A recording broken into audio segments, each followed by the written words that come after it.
এদিকে চলমান আন্দোলনে দেশের কাস্টমস কার্যক্রম বিপর্যস্ত। আমদানি রপ্তানি কার্যক্রম প্রায় বন্ধ হয়ে গেছে।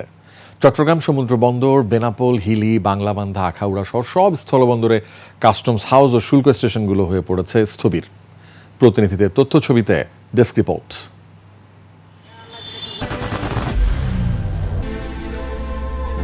I am Ox. প্রতিদিন হাজার হাজার মানুষের পদচারণায় মুখরিত চট্টগ্রাম কাস্টমস এখন জনমানবশূন্য। কর্মকর্তা কর্মচারীদের অফিসে তালা জ্বলছে। কাস্টমস কর্মকর্তা কর্মচারীদের শাটডাউন কর্মসূচির কারণে বন্ধ আমদানি রপ্তানি পণ্যের শুল্কায়ন। পণ্যের শুল্কায়ন বন্ধ হয়ে যাওয়ায় চট্টগ্রাম বন্দরে তৈরি হয়েছে অচলাবস্থা। দেখা দিয়েছে কন্টেইনার জট। প্রতিদিন যেখানে ৩ থেকে ৪ হাজার কন্টেইনার ডেলিভারি হওয়ার কথা, সেখানে ২৪ ঘন্টায় ডেলিভারি হয়েছে মাত্র ১৩৯টি কন্টেইনার। যেভাবে আমরা দেখছি এক্সপোর্ট শুদ্ধ বন্ধ হয়ে গেছে, এটা নজিরবিহীন।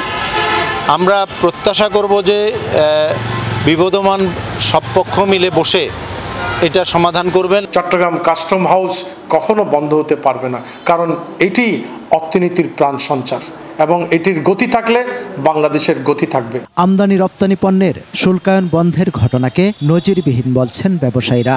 এতে শিল্প মালিকরা যেমন লোকসানের মুখে পড়ছেন, তেমনি বিশ্ব বাণিজ্যে ক্ষুণ্ণ হচ্ছে দেশের ভাবমূর্তি। বহির্বিশ্বের সাথে আমাদের যে টোটাল যোগাযোগ এবং আমাদের যে ক্রেতা আছে তাদের যে সকল ইনভেস্ট এবং তাদের যে সকল আপনার কমিটমেন্ট সব কিছু তো এটার উপরে নির্ভর করছে, ফেল করছে। বারবার যে রিপিট হচ্ছে, এর আগে টেলার, এর আগে 10 দিন ঈদের ছুটি, তো সব কিছু মিলে বন্দরকে জরুরি সেবার মধ্যে ফেলে মানে যে কোনো আন্দোলন থেকে এটাকে বাইরে রাখতে হবে। আন্দোলনের প্রভাব পড়েছে দেশের স্থলবন্দরগুলোতেও। বেনাপোল, হিলি, আখাউড়া এবং পঞ্চগড়ের বাংলাবান্ধা সহ সব স্থলবন্দরে আমদানি রপ্তানি পণ্যের শুল্কায়ন বন্ধ রয়েছে।